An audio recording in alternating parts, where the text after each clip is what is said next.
Terima kasih sudah klik video ini. Tapi jangan lupa guys, klik tombol subscribe karena subscribe itu gratis. Dengan subscribe kamu support channel ini terus untuk upload hampir setiap hari. Ingat, subscribe itu gratis, gak ada ruginya kamu klik tombol subscribe guys. Selamat menonton, enjoy. Memang benar lingkungan hidup adalah sangat kritis karena menyangkut masa depan anak-anak dan cucu-cucu kita.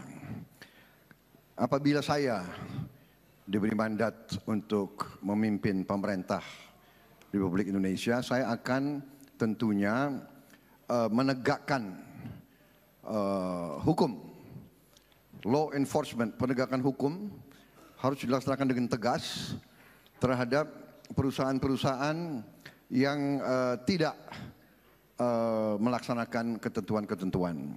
Di banyak tempat selama puluhan tahun perusahaan-perusahaan besar justru melanggar, meninggalkan limbah, tidak mau bayar pajak yang sebenarnya untuk bersihkan limbah, dan kong kali kong, pat gulipat dengan pejabat-pejabat sehingga sering lolos dari kewajiban-kewajibannya. Jadi ini kembali adalah komitmen saya akan menegakkan pemerintah yang bersih, yang tidak akan kong kali kong dengan orang-orang yang melanggar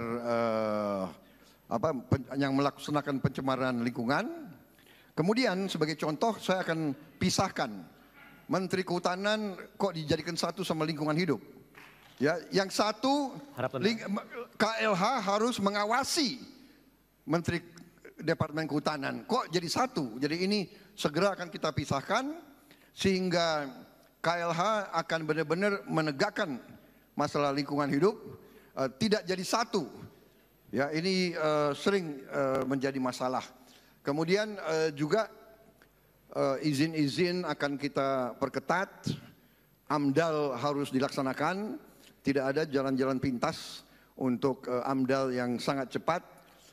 Sering secara legal ada tadi, tapi kadang-kadang itu eto-eto. AMDAL yang eto-eto. Waktu sudah habis Bapak. Terima kasih. Ya, terima kasih. Selanjutnya, mohon tenang, mohon tenang, mohon tenang. Hadirin. Ya, dan baik kita langsung ke Capres 01. Kami persilakan menanggapi, durasinya 1 menit, dimulai ketika berbicara. Silakan. Kenapa dalam 3 tahun ini kita bisa mengatasi kebakaran hutan, kebakaran lahan gambut? Salah satunya adalah penegakan hukum yang tegas terhadap siapapun. Sudah ada 11, ini supaya dicatat, 11 perusahaan yang diberikan sanksi denda sebesar 18,3 triliun. Kenapa sekarang ini semua takut urusan dengan yang namanya kebakaran hutan, illegal logging? Karena kita tegas, penegakan hukum kita tegas terhadap pelanggar-pelanggar perusak lingkungan. Yang kedua, juga kita telah memulai untuk membersihkan kembali sungai-sungai yang sudah tercemar oleh polusi. Salah satunya yang telah kita kerjakan adalah Sungai Citarum, Citarum Harum. Kami sangat berterima kasih sekali atas dukungan seluruh masyarakat Jawa Barat terhadap program ini, dan kita harapkan ini nanti akan menjadi contoh sebuah perbaikan lingkungan yang baik. Terima kasih. Harap tenang. Langsung waktunya Capres, harap tenang. Capres 02 menanggapi kembali, waktunya 1 menit. Silakan. Baik, saya tentunya selalu menghargai kalau ada tindakan-tindakan yang benar-benar melaksanakan fungsi pemerintahan. Jadi saya dalam hal ini ya saya mengakui kalau demikian prestasi Bapak, ya kita hormati dan kita akui dan kita dukung. Karena masalah lingkungan hidup ini adalah masalah kita bersama. Tetapi saya juga mengikuti banyak sekali perusahaan-perusahaan yang sangat besar yang meninggalkan pencemaran lingkungan yang sangat besar dan yang nilainya adalah jauh di atas yang Bapak sebut tadi. Ya, saya kira pada saatnya nanti mungkin perlu ada investigasi lanjutan. Tapi saya kira sudah menjadi pengetahuan umum di kalangan pakar, di kalangan pengamat bahwa pelanggaran lingkungan hidup Bapak, mohon maaf. banyak sekali dilakukan dan masih merupakan PR bagi kita semua. Terima kasih. Baik, terima kasih. Baik, selanjutnya. Dalam 2 tahun ini kita telah membagikan konsesi-konsesi lewat perhutanan sosial, baik itu untuk masyarakat adat, untuk hak ulayat, untuk petani, untuk nelayan.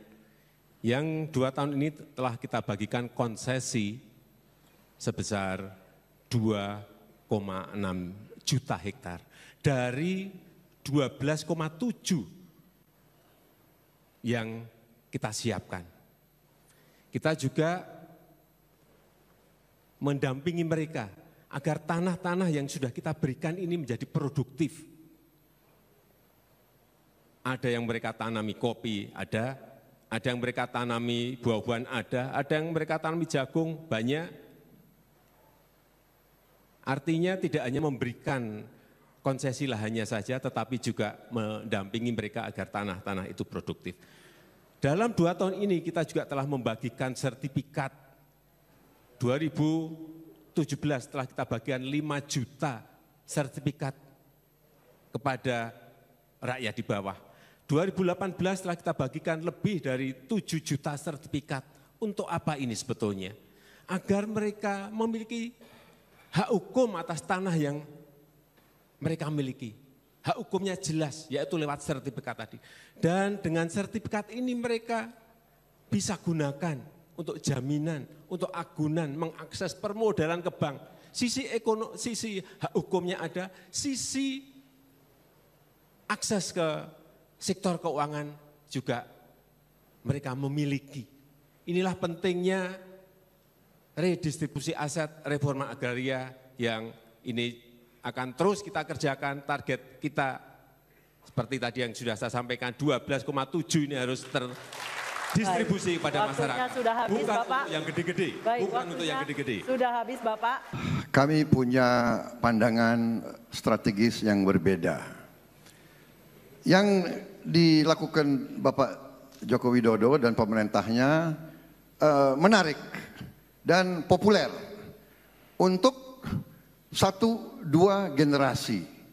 Tapi tanah tidak tambah dan bangsa Indonesia tambah. Tiap tahun kurang lebih 3,5 juta.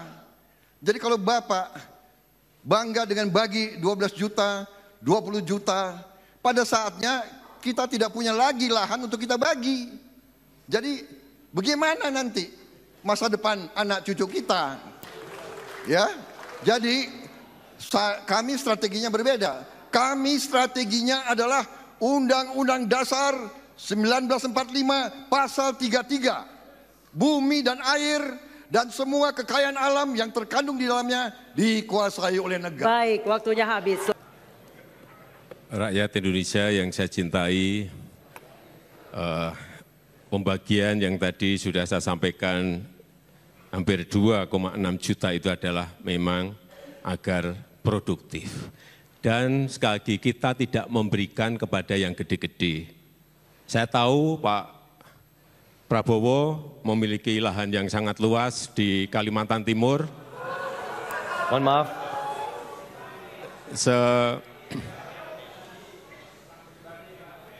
Sebesar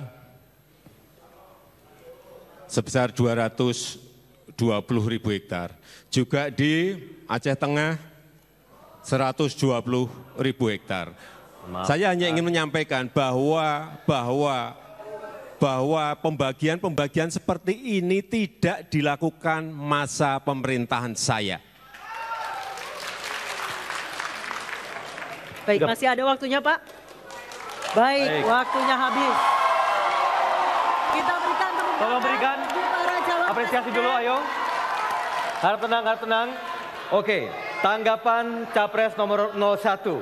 Menutup sesi debat pertanyaan panelis, namun kami masih ada 1 segmen. Iya, baik. Segmen selanjutnya adalah debat eksploratif antara pasangan, antara calon presiden tanpa ada batasan waktu.